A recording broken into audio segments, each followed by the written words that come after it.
Hello అండి అందరికీ welcome to NR collections. First time మా ఛానల్ చూసేవాళ్ళు ఎవరైనా సరే లైక్ చేయండి, షేర్ చేయండి, అలాగే సబ్స్క్రైబ్ కూడా చేసుకోండి. ఈరోజు మళ్ళీ చాలా న్యూ కలెక్షన్తో వీడియో చేస్తున్నామండి. ఇవి ప్యూర్ శిల్పకళ ప్రింటెడ్ వర్క్ శారీస్ అండి. ఇవి మొత్తం సింగిల్ ప్రింట్లో మనకి అంటే సింగిల్ డిజైన్లో మొత్తం మనకి 8 కలర్స్ లాంచ్ అయ్యాయి. చాలా బాగున్నాయండి శారీస్. ప్రతి శారీ కూడా చాలా లైట్ వెయిట్ ఉంది. శారీ టోటల్గా మనకు 6 మీటర్ ఉంది. అలాగే బ్లౌజ్ కూడా రన్నింగ్ బ్లౌజ్ వచ్చిందండి. బ్లౌజ్ కూడా 1 మీటర్ ఫుల్గా ఉంది. బ్లౌజ్ కూడా డిజైనర్ బ్లౌజ్ అని చూస్తున్నారు కదా, చిప్స్ వర్క్ వచ్చింది.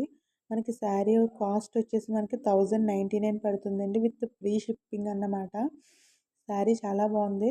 ప్యూర్ శిల్పకళ ప్రింటెడ్ వర్క్ శారీస్ అన్నమాట ఇవి. మొత్తం కూడా మనకి డార్క్ కలర్స్ ఇచ్చాడు శారీస్. చాలా వర్క్, ఈ వర్క్కి డార్క్ అనే కలర్ కూడా చాలా బాగా సూట్ అయింది. కలర్స్ చాలా బాగున్నాయి. శారీ కూడా చాలా లుక్గా ఉంది. చాలా ప్రింట్ వర్క్ వల్ల చాలా అంటే